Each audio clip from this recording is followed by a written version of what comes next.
기도하겠습니다. 하나님 아버지, 읽는 중에 의혹이 생기며 낭독하는 중에 의문이 생기며 무언가 잡힐 것 같은데 헷갈리는 이 말씀에 오늘 우리 주님은 매우 단순하고 명료하고 확실한 복음을 담아주셨사오니 우리가 이 오후 시간에 모든 조건은 명료함과 맑음과 거리가 멀지라도 하나님의 말씀으로 우리의 심령을 맑게 해주시고 우리의 마음판에 분명한 하나님의 믿음의 말씀이 새겨지게 하여 주시옵소서. 이 작은 종의 입술에 여호와의 의의 말씀을 담아 주시옵소서. 예수 그리스도 이름으로 기도하옵나이다. 아멘. 여러분이 읽으시는데 약간 미미한 멈칫 가다가 살짝 브레이크를 밟고 그런 느낌이 확 오더라고요. 맞습니까? 네. 그런 것 같아요. 참 신기하죠. 이런 게 다 느껴지는 거 보면 신기하죠. 자, 저도 그랬습니다. 그래서 이 말씀은 참 중요합니다. 자, 여러분, 전체 맥락이 참 중요하죠. 한 절 한 절 바르게 풀 수 있습니다. 애를 쓰고 힘을 쓰고 노력하면, 또한 우리보다 앞선 선배들의 그 설교나 글을 이렇게 읽다 보면 이해는 할 수 있습니다. 그런데요, 그 한 구절 한 구절을 이해하는 걸 넘어서서 우리는 전체로서 하나님이 하시고자 하는 뜻을 알아야 되지 않겠습니까? 지금 여러분이 보시기에는 이 이야기 바울이 왜 하고 있다고 생각합니까? 상당히 논리적인 말이에요. 바울은 본래 그렇지만 로마서는 한 절 한 절이 이렇게 사슬로 연결되듯이 기차 철로가 이렇게 연결되듯이 말이죠. 매우 빈틈이 없어요. 저 멀리 있는 거하고 바로 여기 있는 거하고도 이렇게 다 연결이 되어 있어요. 요 이야기 지금 아주 논리적인 어떤 논증이에요. 논리적 증명을 하고 있는 중이에요. 자, 힌트 드렸어요. 뭘 증명하고 있는 중일까요? 예? 용기 있는 분은 말씀해 보십시오. 뭘 하려는 게 아닙니다.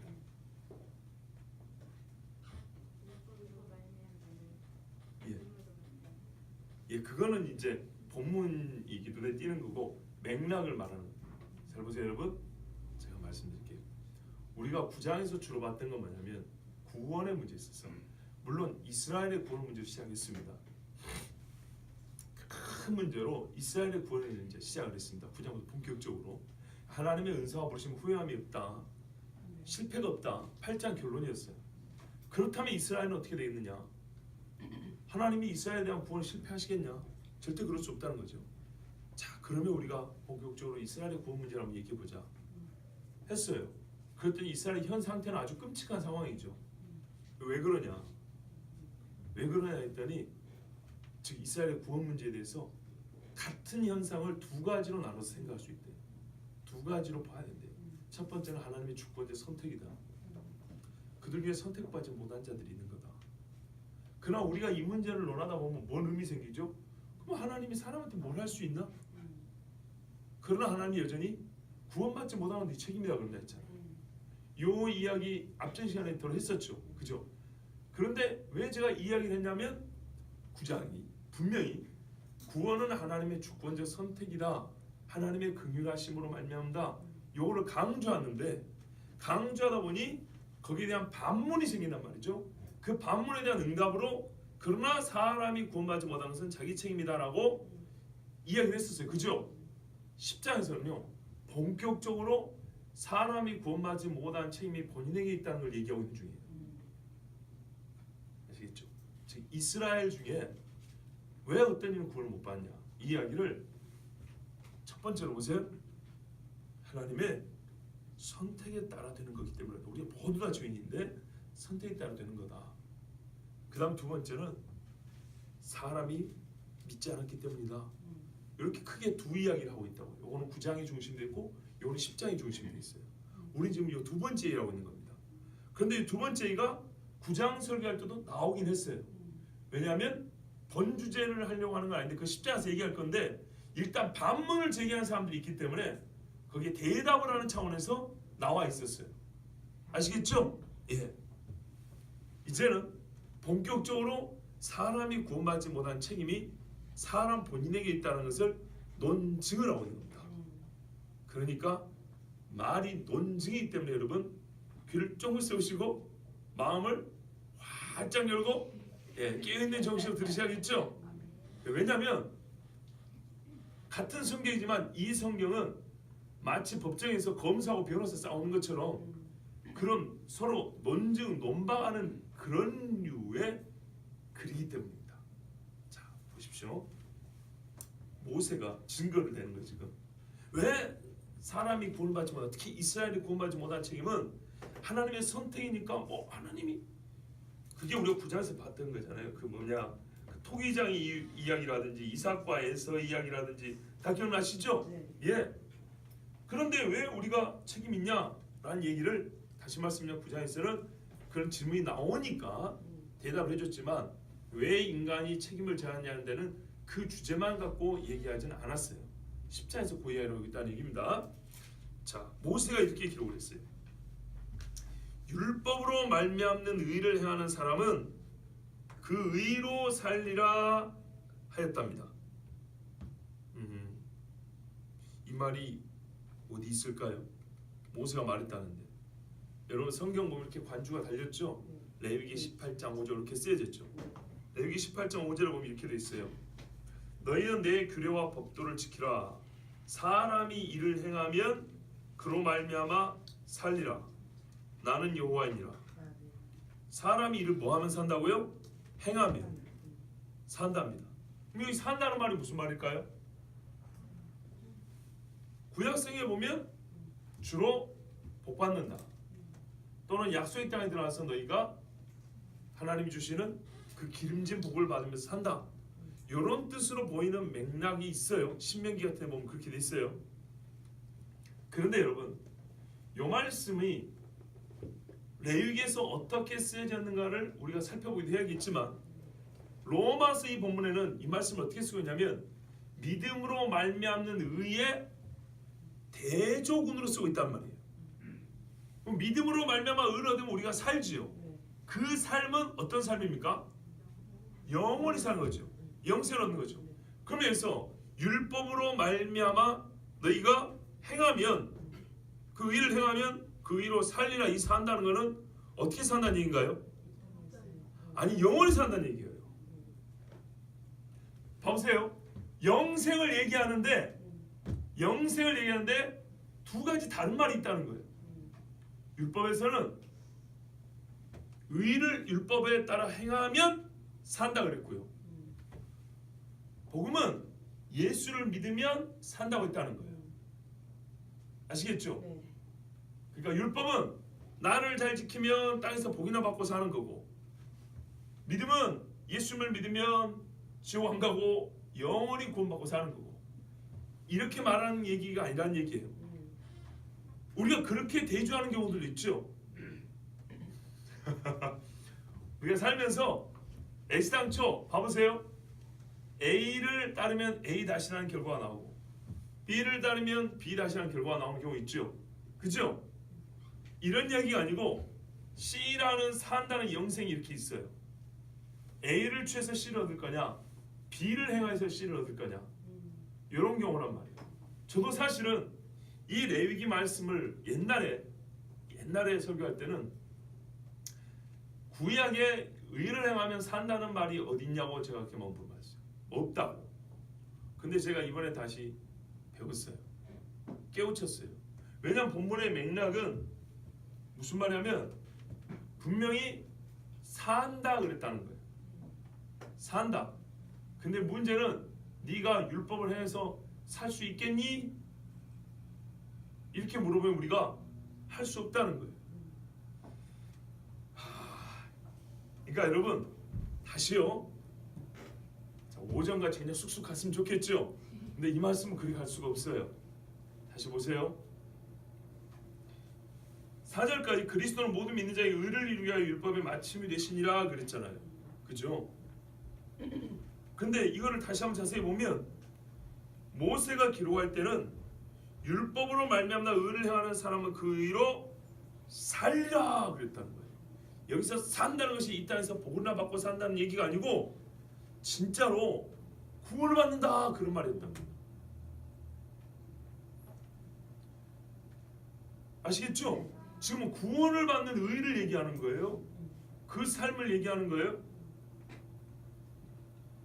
왜 그러냐면 지금 여기서 말하는 산다 죽는다는 얘기는 이 땅에서 복을 얘기하는 얘기가 처음부터 아니에요.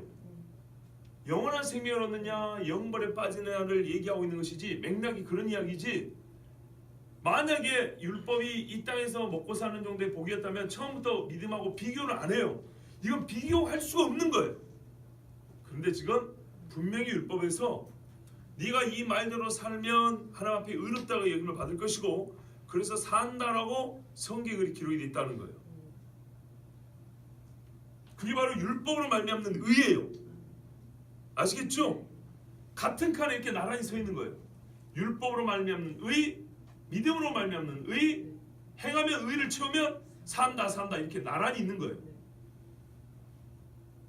그런데 만약에요 율법으로 말미암는 의로 해갖고 살게 될 수 있었다면 믿음으로 말미암는 의가 올 필요가 있나요 없나요? 없지요. 요게 우리를 헷갈리게 하는 겁니다. 길은 있어요. 그런데 또 다른 길이 왔어요. 그 로마 3장에 하나님의 다른 의라 그랬잖아요. 앞에 게 의가 아닌 게 아니고 다른 의가 왔다 그랬죠. 그러면 이거는 말 그대로 의예요. 의. 의는 뭐 하냐면 하나님 앞에 설 수 있게 해주는 힘이 있어요. 그렇죠? 그런데 그 의가 어떤 의였냐? 요거를 우리가 다시 한번 보여야 되는 거예요. 그래야 이게 왜 의인데 또 다른 의가 왔을까? 그럴 수 있겠죠. 근데 이 의는 뭐를 말하냐면 우리에게 뭘 요구했냐면 행하라고 요구했어요. 행하라고. 쉽게 말하면 속마음을 변화시켜주고 안 시켜주고는 둘째치고 행하라 그랬다고요. 그러면 산다고. 행했으면 살까요? 못 살까요? 살아요. 살아요 분명히. 그런데 지금까지 행한 사람 있으면 손들고 나오라 하세요. 없다는 게 문제예요. 없지요. 그래서 최종적으로는 이렇게 말하는 거예요. 율법으로는 죄를 깨달음이라고 이렇게 말하는 거예요. 율법에 살 수 있는 의가 없어서가 아니라 실질적으로 이 율법이 제가 누차 말했죠. 죄의 상태는 죄인에게 주어졌단 말이에요. 죄인에게 주어졌을 때는 의의 법이 살리는 본래 살리기 위하여 줬지만 살리는 일을 하지 못하고 죄만 더 짓게 하고 죽게 하는 거라 이 말이에요. 아시겠죠? 이게 율법이 갖고 있는 성질은 의로우나 능력과 기능에 있어서는 한계가 있었다는 얘기입니다. 자, 다시 정리할게요. 율법은요 행하라 그러면 살리라 그랬어요. 여기서 행하라는 것은요 철저한 행함이에요. 빈틈이 없어요. 하나라도 어기면 안 돼요. 하나라도. 야고보 2장 10절에 뭐라 하냐면 누구든지 온 율법을 지키다가 그 하나를 범하면 모두 범한 자가 되나니. 야고보서는 행위를 강조한다 그러죠. 야고보서 안 읽어본 사람이. 야고보서에 행함 없는 믿음은 죽은 믿음이나니 이 말만 있는 게 아니고요. 야고보는 이렇게 말해요. 행함으로 구원 얻어보려고 해보세요.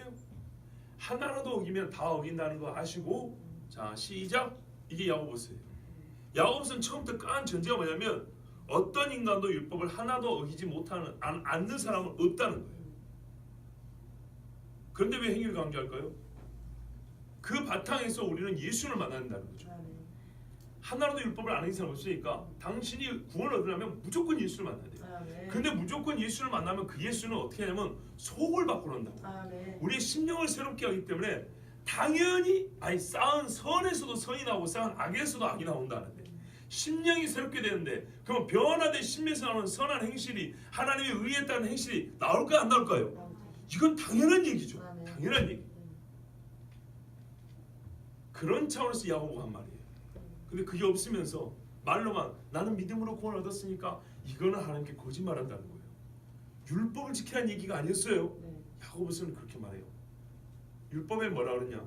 살인하지 말라 하니가 간음하지 말라 하였으니 간음한 자는 이미 살인한 자와 같고 살인한 자는 간음한 자와 뭐가 다르겠냐? 하나라도 어기면 다 어긴 거니. 누가 율법을 지킴을 하나님 앞에 의롭다고 받겠냐고 야고보가 아주 강조하여 말합니다. 아시겠죠? 자, 그러므로 본래 율법으로 말미암아 의를 행하면 산다는 얘기는 하나라도 남김없이 다 지켜야 산다는 것인데, 요 일을 해보려고 유대인들이 했을까요? 안 했을까요? 했죠. 바울도 했지 그러지 않습니까? 했어요. 그런데 예수님이 딱 오셔가지고 보니까 그들이 율법을 가지고 뒹군 약 1500년의 역사가 어떤 결말을 낳았냐?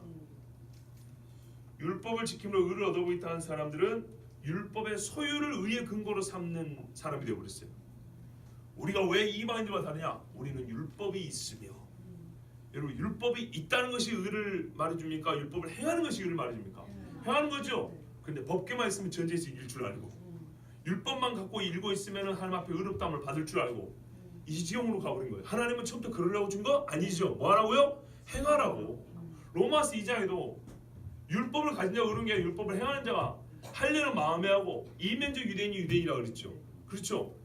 하나님의 말씀을 갖고 있다 자랑하지만 너희가 하도 말씀을 불순종하니까 이방주에서 하나님의 이름이 너희 때문에 모독을 당한다 그랬죠. 이게 예수님이 오셔가지고 확인한 유대인의 영적 실상이었어요. 또 어떻게 됐습니까? 율법도 못 지키는 주제에 율법보다 더 어려운 규례를 만들어가지고, 그죠? 아, 이것들이 실탄을 풀라고 그랬더니 애기들한테 맡기면 어떻게 해요? 온몸에 씨를 감았고 있죠? 이러고 있는 거예요. 율법도 감당이 안 되는 인간들이 사람의 유전과 전통을 만들어가지고 삶의 구석구석에다 덫을 만들어 놓고 그거 피해가느라 정신이 없는 거예요. 이게 율법으로 살아보라고 줬더니 인간들이 한 짓이에요. 또요, 이게 진짜 무서운 건데 자기들이 율법을 어기고 있으면서도 어기고 있는지도 몰라요. 죄를 깨닫지도 못한 거예요. 그러니까 어떻게 해요? 예수님을 정죄하잖아요. 의인 예수님을 정죄하는데 양심에 거리낌이 없죠. 근거는요, 그들이 가진 율법이었어요. 세상에 하나님의 의가 왔는데 하나님의 의를 죽이는데, 빛을 죽이는데 자기가 뭐라 성경에 보면 요한복음에 어둠이 좋아, 어둠 가운데 있으므로 그 지독한 어둠 속에서 빛을 보지도 못할 정도. 그래서 빛보다 어둠을 사랑하여 빛을 죽였다고 했어요. 근데 양심에 거리낌이 없어요. 화인 맞은 양심. 그런데 그들이 행하는 근거와 자기 양심에 부끄럽다고 내세우면 율법에 이렇게 돼 있다 이렇게 말을 했어요. 그죠? 율법을 줬더니 율법이 의롭지 않아서가 아니라 이 죄인된 인간들에게 하나님의 의의 법을 딱 던져줬더니 요거 행하면 산다고 말해줬더니 결국에는 인간들은 아무도 하나님의 심판에서 빠져나갈 사람이 없다는 자기 정죄에 빠지게 됐어요. 그래서 로마서 말해요. 결과적으로 율법은 죄를 깨달음이라는 거예요. 잘 보세요. 율법은요, 그 갖고 있는 기능이 다 지키면 구원 얻을 수 있는 의를 주는 기능을 갖고는 있어요. 그런데요, 그 법은요 사람 앞에 놓여 있을 뿐이지 사람으로 하여금 이 법을 다 지키게 하는 능력은 주지 않아요. 주지 못해요. 그래서 사람이 깨닫는 거는 저걸 다 지켜야 의를 얻는구나. 하나님의 의의 기준이 뭔지 알아요. 그건 내가 의로부터 얼마나 떨어진 줄 알아요. 그래서 내가 사망에 처한 줄 알아요. 그렇죠? 그러면 하나님께 이제 또 다른 의를 구한다는 거죠. 근데 그렇게 됐으면 좋았을 건데 이 이스라엘 사람들, 유대인들은 오히려 그렇게 깨닫는 게 아니고 율법을 가지고 자기 의를 만들어서라도 내가 의롭다고 하려고 온갖 짓을 다 해놨어요. 좋지 않은 짓을. 그래서 예수님 오셔가지고 그 짓을 한 사람 치고 칭찬하는 사람이 한 명도 없는 거예요. 3절에 보면 나왔잖아요. 모든 입으로 하나님의 심판대 앞에서 할 말이 없게 만들고 세상 모두가 그 율법 가진 자들이 하나님 앞에다 재판을 받게 하려고 율법이 주었다 이렇게 돼 있잖아요. 자, 여러분, 바울은 그래서 이렇게 말합니다. 율법은 의롭다, 선하다, 거룩하다 했어요. 여러분, 율법 자체가 이렇게 율법 자체를 비난하거나 비판하거나 욕하는 말씀 한 구절도 없다는 걸 아셔야 됩니다. 죄인에게 하나님께서 요구하신 의의 정도, 의의 순도를 분명히 보여주는 법이기 때문에 율법은 의롭습니다. 그런데 여러분 이거 아셔야 돼요. 율법이 담은 의가 있어요. 율법이 우리에게 지금까지 제가 요구한 의를 말했어요. 잘 보세요. 율법 뭐라면 의를 행하라고 했어요. 하나님이 우리에게 요구하신 의를 가르쳐줬어요. 요구하신 의를 우리가 다 실행을 해야 되겠죠. 근데 실행할 수 있는 능력이 없죠. 그래서 율법은요, 우리에게 요구하는 의만 가르치는 게 아니라 담고 있는 의가 하나 있었어요. 담고 있는, 율법에 보면 메시아가 온다고 돼 있죠. 메시아를 담고 있었어요. 그 규례들은 우리에게 하나님이 요구하신 의였어요. 이걸 다 지켜야 된다고. 그런데 이걸 우리가 다 지키지 못하는 걸 깨달아야 되겠죠. 근데 그 깨닫지 못한 인간들이 이 담겨져 있는 의를 몰랐어요. 담겨놓은, 하나님이 율법에 담아놓은 의는 뭐냐면 대속주였어요. 어린 양, 그 양을 담아놨어요. 그래서 요구하는 의가 있고 율법이 담고 있는 의가 있는데, 어리석게도 유대인들은 이 담고 있는 의를 발견하지 못하고 요구하는 의만 지켜보고 있다고 그렇게 애를 썼던 겁니다. 헛되고 무지한 짓을 했던 겁니다. 요구하는 의를 충족시키지 못할 것이니 담고 있는 의를 받으라. 그러니까 의가 두 가지. 봐보세요. 요구하는 의를 행하라예요. 근데 하나님은 알아요. 행하지 못할 것을. 그래서 내가 너희에게 의를 주겠다고 담고 있는 의가 있었어요. 요거를 받으라 그랬는데 율법에서 이 담고 있는 의를 발견하지 못하고 유대인들은 그냥 그렇게 죽어갔어요. 그리고 나중에 이 담고 있는 의를 알게 된 사람들, 밖으로부터 오는 의를 알게 된 사람들이 참으로 이제 복 있는 사람들이죠. 예를 들면 바울 같은 사람들이죠. 근데 바울도 자기 힘으로 그렇게 담고 있는 의를 받은 건 아니었죠. 예.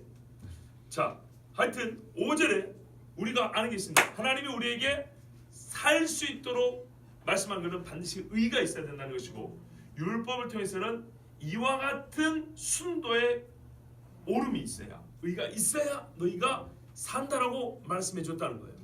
그런데 이건 율법이 우리에게 요구하는 의였고, 믿음이 우리에게 가르쳐주는 의는 뭐였냐면 6절 보시면, 믿음으로 말미암는 의는 이같이 말하되 내 마음에 누가 하늘에 올라가겠느냐 하지 말라 하니, 올라가겠느냐 하면 그리스도를 모셔 내리려는 것이요, 혹은 누가 무저갱에 내려가겠느냐 하지 말라 하니 내려가겠느냐 하면 그리스도를 죽은 자 가운데서 모셔 올리려는 것이라.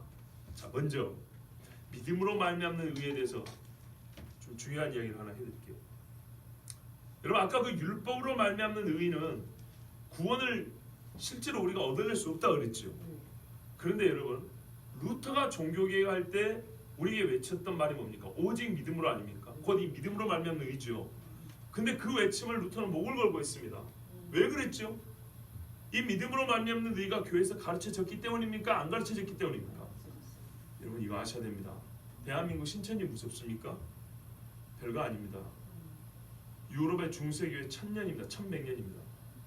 보통 한 400년대부터 1500년 초까지 1100년 중세라고 합니다. 그 중세의 교회에서 가르쳐진 건 믿음으로 말미암는 의가 아니었습니다. 여러분, 놀라워해야 됩니다.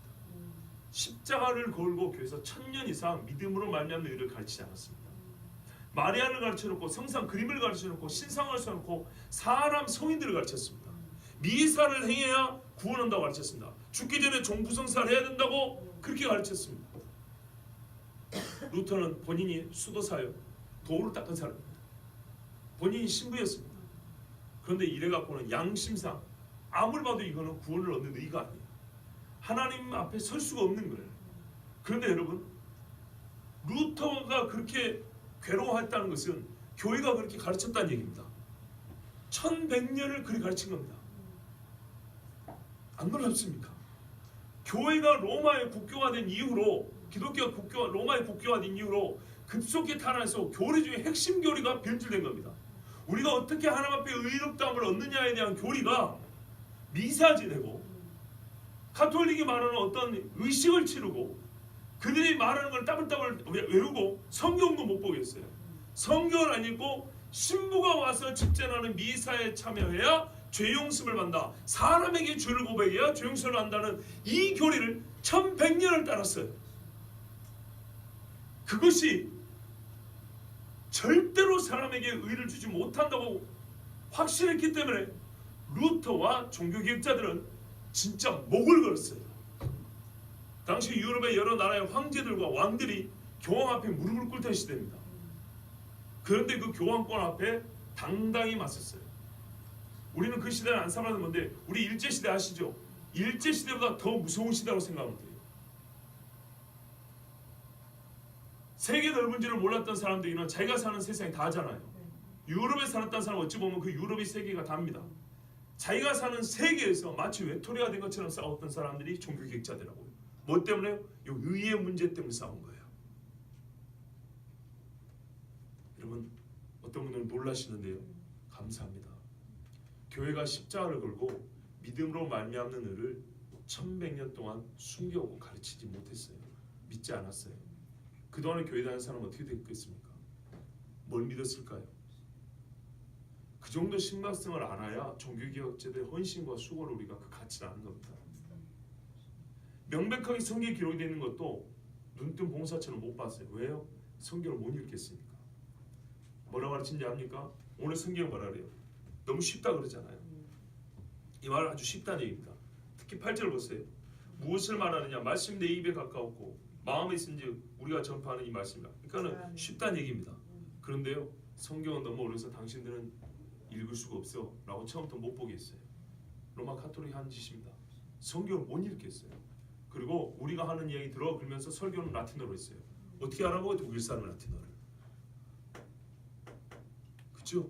그러니까 너희 무식한 놈들은 그림이나 봐. 짜잔 천지창조 이 짓을 해놓은 거예요.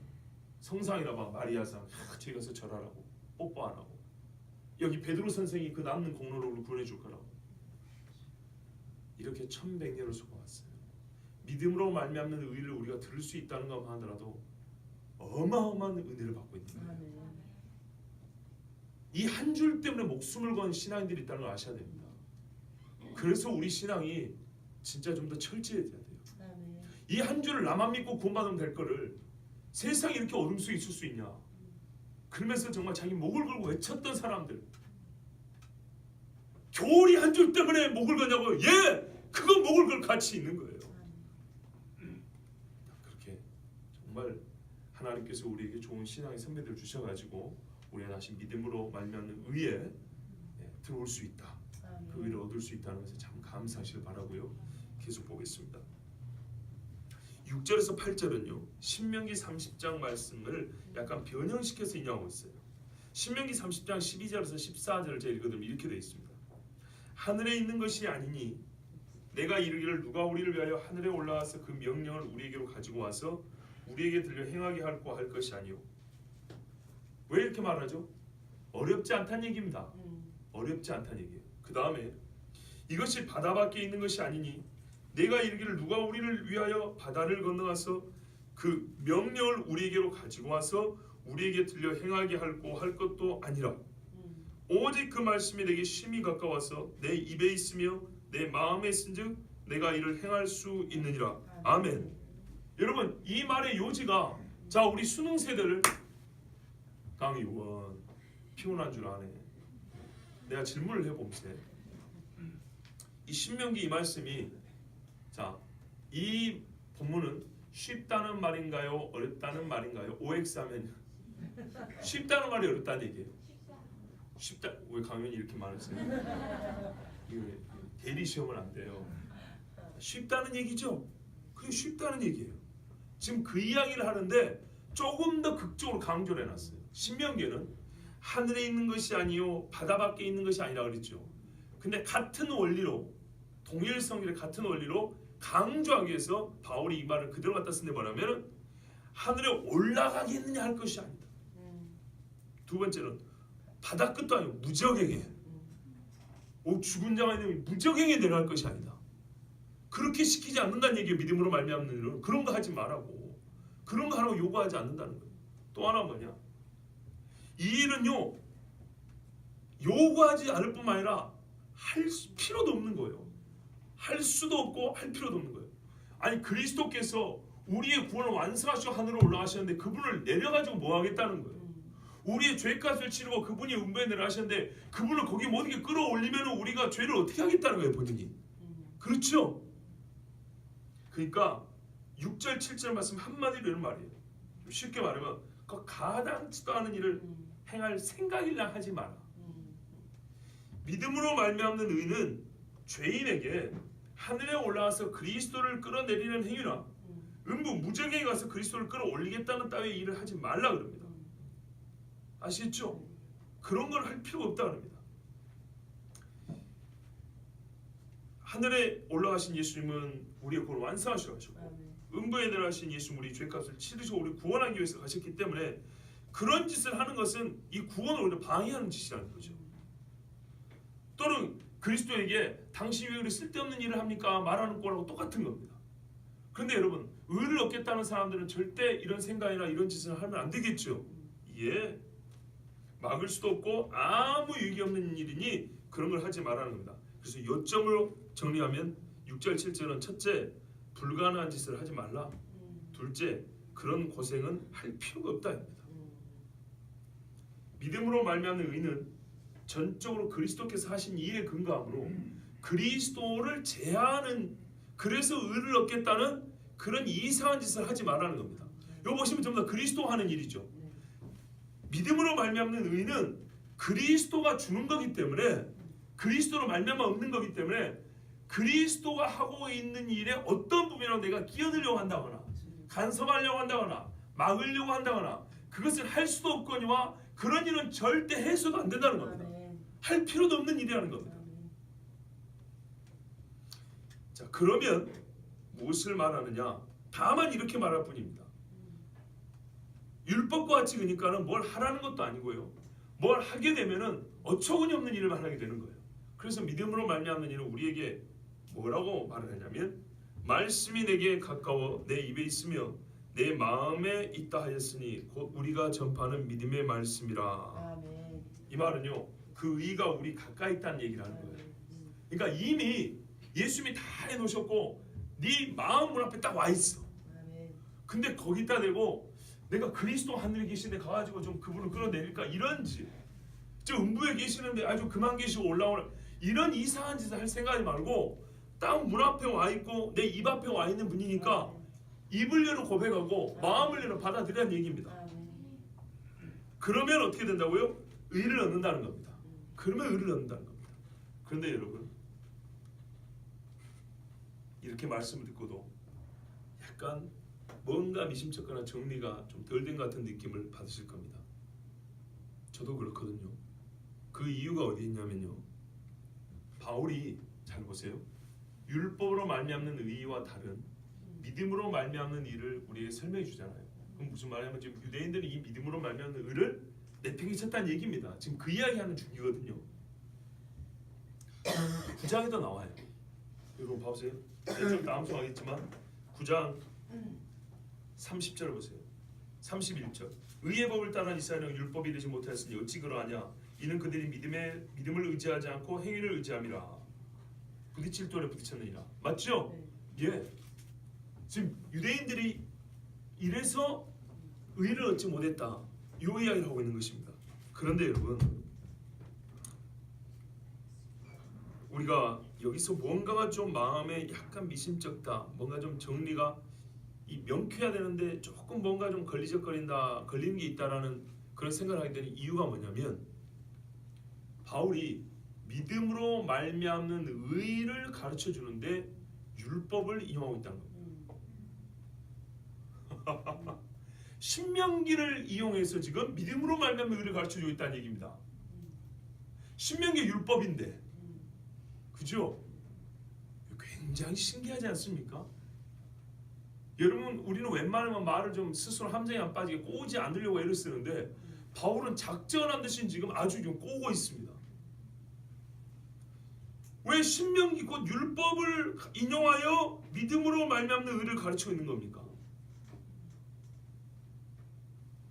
그리고 바울이 우리에게 믿음과 그 복음의 은혜를 설명할 때 구약의 배경을 가진 말씀들 또는 구약 성경을 인용하여서 지금까지 계속 가르쳐 왔다는 것을 우리가 알 수 있습니다. 9장에도 호세야, 이사야, 4장에도 보면 아브라함, 다윗, 그죠? 뭐 이삭, 에서, 이스마엘, 야곱 이 사람들 이야기 계속하죠. 소돔과 고모라 계속 구약 이야기하죠. 그런데 오늘은 아주 결정적이에요. 율법으로 말미암는 의와 믿음으로 말미암는 의를 대조해서 믿음으로 말미암는 의를 가르쳐주고 있고요. 유대인들은 이 믿음으로 말미암는 의를 의지하지 않았다고 지금 그 이야기를 하고 있는 중인데 왜 믿음으로 말미암는 의는 율법으로 말미암는 의와 다른가를 설명하는데 믿음으로 말미암는 의를 왜 율법을 가지고 설명하냐고 말이에요. 이 양반은 바보 아니면 천재예요. 그래서 마틴 로이드 존스 목사는 이 부분의 이 바울의 논증을 이렇게 이해하더라고요. 바울이 신명기의 어법을 빌렸을 뿐이다. 그러니까 신명기 어법이 뭐냐면 이런 거거든요. 율법 그래 어려운 게 아니야. 하늘에 올라가는 요구 있는 게 아니고 바다 끝에 가라는 얘기가 있는 것도 아니야. 아시겠죠? 율법 네 마음에 있고 입에 있으면 넉넉히 지킬 수 있어. 하나님의 율법 죽일 때 이렇게 쉽다고 가르쳐줬다는 얘기입니다. 요 어법만 빌렸다는 겁니다. 복음은 너에게 이걸 말하잖아. 굉장히 쉽다고. 네 뭐 하라는 게 아니야. 하늘 올라가는 얘기도 아니고 무정에 내려가는 얘기도 아니고 마음과 입에 있어. 그리고 이미 앞에 와 있어. 그러니까 여러분 바로 10절이 그 얘기잖아요. 사람이 마음으로 믿어 의에 이르고 입으로 신을 보내야 이래서 나오는 거예요. 9절 10절이. 아시겠죠? 입하고 마음이 나왔기 때문에 9절 10절 지금 이렇게 나오는 거예요. 얼마나 쉽다는 얘기인가. 우리가 죽어가는 사람들에게 전도할 때 이 말 쓰잖아요. 10장 9절 10절 이야기하죠. 그래서 아멘만 들으면 이제 할렐루야 구원받다 이러잖아요. 자, 여러분 지금 우리가 그래서 믿음으로 말미암는 의를 우리가 실제 사용하는 것도 보면 쉽다고 말하고 있는 거예요. 그러니까 9절 10절을 죽어가는 사람에게 증거해주고 당시 예수 믿습니까 하면 우리도 그렇게 기뻐하면서 이제 실제로 믿는지 안 믿는지는 잘 모르겠지만 하여튼 좋아하는 거죠. 그죠? 그렇기 때문에 전체 요지는 믿음으로 말미암는 의가 쉽다는 얘기예요.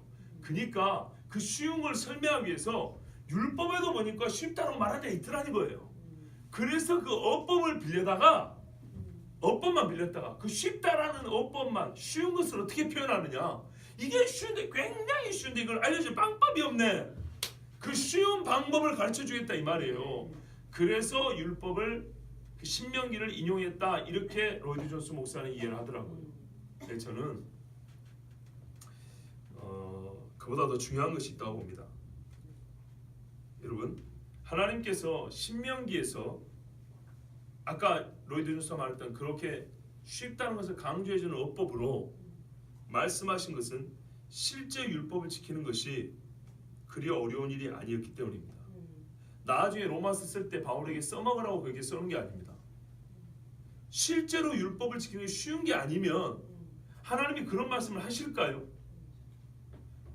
분명 사실 뭐냐면요 쉽다라고 얘기해 주고 있는 겁니다.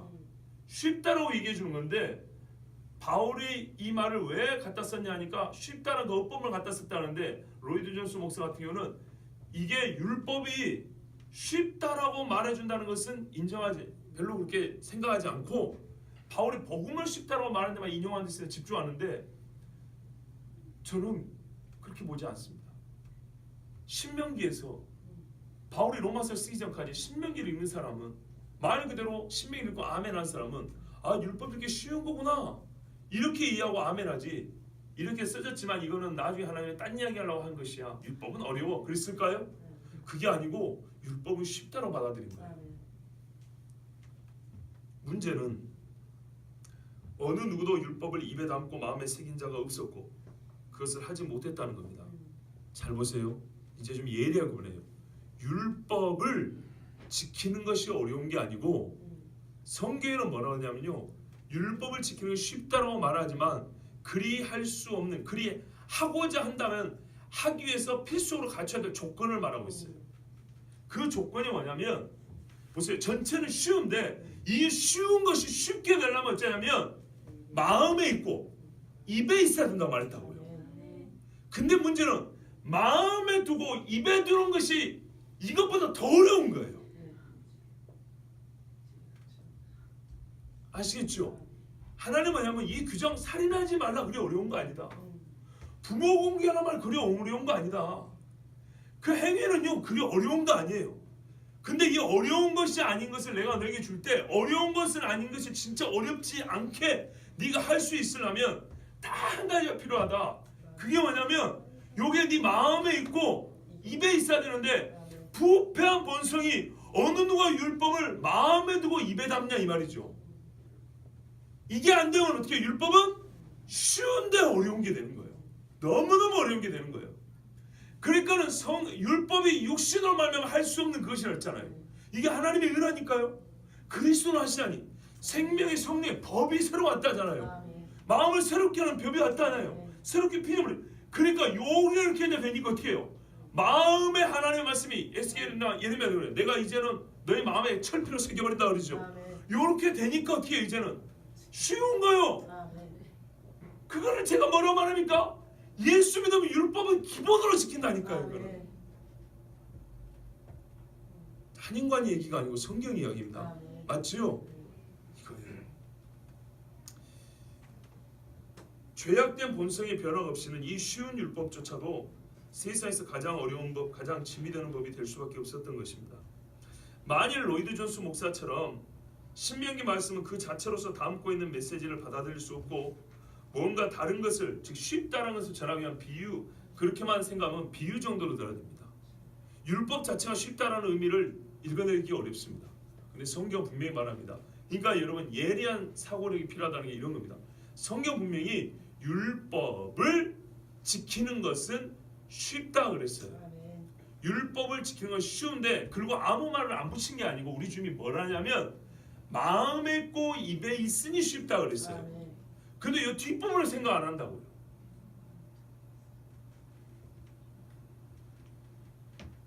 바울의 말은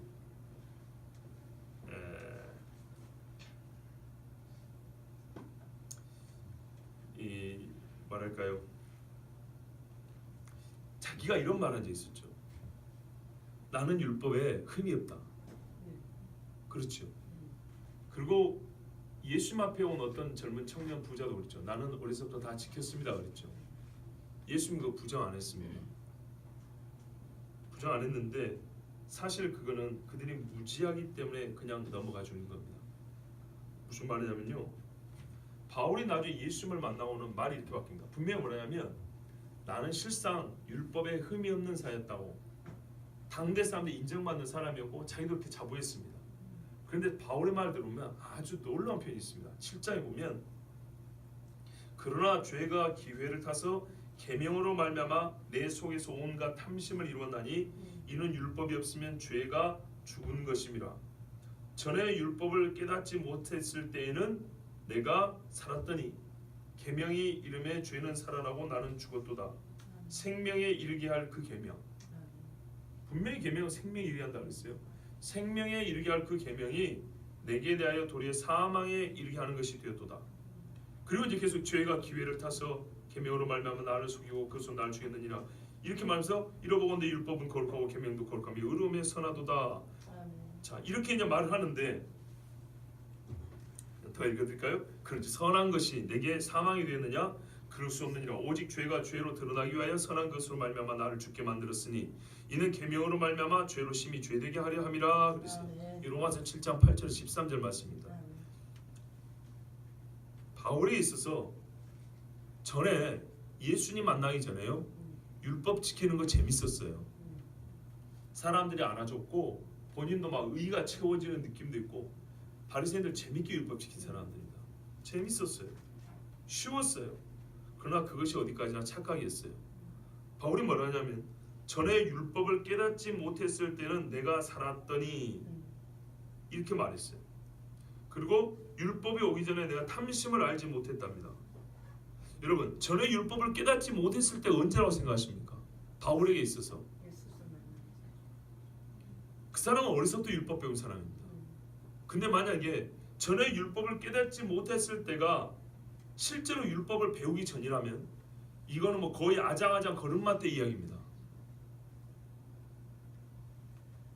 그렇다면 전에 율법을 깨닫지 못했을 때라는 얘기는 예수 그리스도를 몰랐을 때를 말합니다. 놀랍지 않습니까? 예수 그리스도를 몰랐을 때는 율법도 깨닫지 못했답니다. 안다고 하고 지킨다고 했는데 율법의 본질을 알지 못한 상태에서 그냥 자기 의를 세우려고 말 그대로 무지한 상태에서 열심히 했다는 얘기입니다. 그는 진실로 율법이 말하는 말을 깨닫지도 못한 채 율법에 흠이 없다고 자부했습니다. 율법이 말하는 탐심이 무엇인지 복음을 듣기 전까지는 제대로 파악도 하지 못한 상태에서 나는 탐심을 품지 않은 자, 십계명을 몰랐을까요? 아니라니까요. 십계명 알아요. 그리고 나는 남의 걸 욕심을 안 내요. 그래서 탐심을 품지 않는 십계명을 지키는 자라고 스스로 이렇게 자부했단 말입니다. 그런데 희한하게 예수 그리스도 복음이 딱 오고 나니까, 예수를 만나고 나니까 율법 진짜 배기가 보인 거예요. 진짜 배기가. 그래서 그때서야 세상에 삼척동자도 아닌데 이제서야 탐심을 알았답니다. 그게 말이 됩니까? 바로 그거거든요. 마음이 이게 주님 앞에 이게 새롭게 되지 않을 때는 율법을 행하기는 행하지만 그것이 진짜 무엇인지 모르고, 하나님이 우리에게 요구하시는 의가 그런 문자가 아니라 그 문자 이면에 진짜 하나님이 우리에게 요구하시는 의의 기준이, 수준이, 순도가 어떤 건지 모르고 그냥 자기들 생각에서 요 정도는 내가 율법을 다 지켰다, 요 정도는 내가 율법에 하는 의를 이뤘다, 이렇게 생각하고 살았다는 얘기입니다. 자,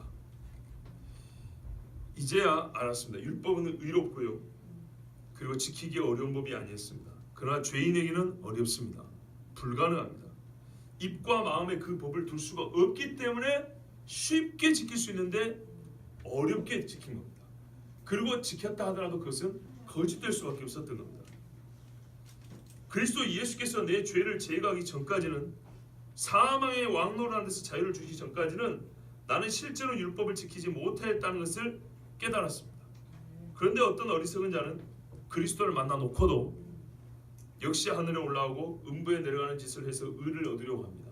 이게 바로 로마 카톨릭한 짓입니다. 그것은 율법도 요구한 적이 없는데 율법도 그렇게 하지 마라 그랬잖아요. 그런데 어찌 그리스도의 복음으로 말미암는 의를 그런 식으로 취할 수 있겠습니까? 이것이 바로 율법 아래 있던 자들이 빠져있던 어리석음의 순환골입니다. 아직도 여러분 조금 헷갈릴 겁니다. 저 역시도 이 마음에 있는 말을 말로 표현하기가 좀 어렵습니다. 바울 선생의 이 논증은 제가 바울의 수준이 못 되기 때문에 마음에는 어느 정도 이해가 되는데요, 내 마음에 이렇게 감으로 딱 오는데 이걸 여러분에게 참 매끄럽게 풀기가 좀 어렵습니다. 근데 한편으로는 성경 읽어보면 알지만 바울이 이 이야기 하다가 중간에 다른 이야기 좀 집어넣었다가 아까 하던 얘기 다시 합니다 이렇게 가기도 하고, 이리 왔다 저리 왔다 하면서 말 자체가 좀 어렵게 돼 있습니다. 그러니까 일부 그런 것도 있으니까 여러분 이해해 주시기 바라고요. 자, 오늘 말씀을 그래도 좀 단순하게 간단하게 요약을 해보겠습니다. 성경대로 사람은 율법이 요구하는 의를 충족해야 의롭다 인정을 받습니다. 그래서 하나님은 율법을 지키라 명했습니다. 그런데 희한하게도 지킬 수 있는 방법은 노력이나 열심이 아니라, 참 재밌죠? 율법을 지키라고 했는데 지키려면 어떻게 하냐고 했더니 이렇게 노력해야 된다, 이렇게 열심히 풀어야 한다, 이렇게 보통의 우리가 순리인데 그렇게 말한 게 아니고 율법이 어디에 놓여 있는가에 의해 결정된다고 가르쳐줬습니다. 처음부터. 아시겠죠? 율법이 네가 지켜야 의를 얻어. 근데 그거 율법을 어떻게 지키냐면 막 이런 노력과 이런 수가 아니라 율법이 여기에 놓여 있으면 돼. 이렇게 했다고요. 이게 율법 안에 사실 복음의 비밀이 들어있다고. 유대인들은 바로 이 지점이 죄인에게는 불가능한 일을 율법이 요구하고 있음을 깨닫지 못했습니다. 그러나 그리스도 오셔서 의의 법을 충족하신 순종으로 우리 죄를 대속하시고 믿으라 명하신 이 은혜의 법은 하나님의 의를 나의 마음과 입에 두어 율법의 요구를 만족하게 하였고 율법을 넘어선 은혜의 선물까지 받으라 하셨습니다. 이렇게 말하자면 돌판에 새겨진 것은 우리 마음을 파고들 능력이 없었어요. 그런데 성령은 우리 마음에 인격적으로 오셔서 확 파고든다고요. 바로 이 지점이 유대인들이 더욱 잘못한 지점이라는 겁니다. 그들이 왜 구원받지 못한 책임을 자기가 져야 되냐? 이토록 쉬운 율법을 더 쉬운 복음이에요. 더 쉬운 복음이 성령이 돌판이 아니라 인격적으로 그 영이 오셔가지고 우리에게 보이시고 말씀하시고 들려주시고 마음을 와서 두드리는데도 완악하여 강파가 열지 않았다는 얘기입니다. 그러니 이 마음에 복음이 새겨지겠습니까? 율법이 새겨지겠습니까? 어떤 것도 하나님의 은은 파고들 때가 없었다는 얘기입니다. 그러다도 불구하고 유대인들은 입 앞에 마음문 앞에 놓여진 은혜의 선물 믿음으로 말미암는 의를 거부하고 쓰레기처럼 오물처럼 취급하여 내다 버렸습니다. 우리는 바울의 이와 같은 논증이 무엇을 위하여 전개되는지를 다시 한번 말씀드리지만 잊어서는 안 됩니다. 전체 맥락은 왜 율법 있는 그들, 예배와 약속들이 있는 그들이 구원을 못 얻게 되는가입니다. 율법도 그렇고 믿음으로 말미암는 의도 그렇고 결국에는 그들의 마음에 문제였다는 겁니다. 이 쉬운 것을 마음에 두지 않았기 때문에 하나님의 의에서 떨어지고 구원에서 멀어졌다고 말하고 있습니다. 즉 모든 죄인이 구원하는 것은 전적으로 하나님의 은혜지만 구원받지 못하면 자기 책임이라고 합니다. 유대인이라 할지라도 특히 그들에게는 구원이 유대인에서 남이라 하면서 예수님이 그들에서 나셨고 최초로 복음을 그들에게 전하셨습니다. 그럼에도 불구하고 그들은 율법 때도 그렇고 예수 모신 복음도 그렇고 이제는 훨씬 더 쉽게 훨씬 더 강력하게 우리 마음에 와서 두드리시는 성령의 음성을 외면했습니다. 자, 맥락과 논증은 제가 여러분에게 어느 정도 이해를 시켜드리고 애를 썼고요.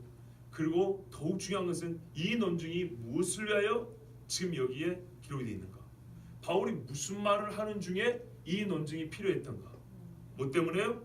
이스라엘이 이와 같은 의의를 얻을 수 있는 기회를 옛적이나 지금이나 항상 하나님의 뜻을 모르고 어리석게도 자기들 방식으로 자기의 죄로 말미암아 그 일을 거부했다는 겁니다. 그러므로 그들은 자기 책임으로 죽는 것입니다. 예, 구원에 있어서 하나님의 주권적 선택과 인간의 책임의 균형과 조화를 깨우쳐주기 위한 논증입니다. 바꿔 말하면 율법도 마음과 입의 문제라는데 복음은 더욱 쉽지 않겠느냐는 문제 말입니다. 그러나 유대인들은 입을 열지 않냐고 마음을 닫았습니다. 그래서 책임은 유대인들에게 있습니다. 믿지 않는 책임은 나에게 있습니다. 구원받지 못한 책임은 하나님의 말씀이 입과 마음에 없는 나에게 있습니다. 저는 성경을 따라 여러분이 전할 말씀이 이것이 다입니다. 기도하겠습니다. 우리 이 시간에 함께 기도합니다. 하나님의 말씀은 또한 이와 같은 교리로 우리에게 들려집니다. 교리는 듣기에 어렵지만은 한 번 듣고 마음에 새겨놓으면 아주 강력한 프레임과 같아서 뼈대와 같아서 밀도 높은 뼈와 같아서 부러지지 아니하고 믿음의 형체를 유지시켜줍니다. 여러분 우리가 예수 그리스도를 믿음으로 말미암아 의롭다 하심을 얻었습니다. 하나님은 이 의를 어려운 데다 두지 않으셨습니다. 어렵게 취하나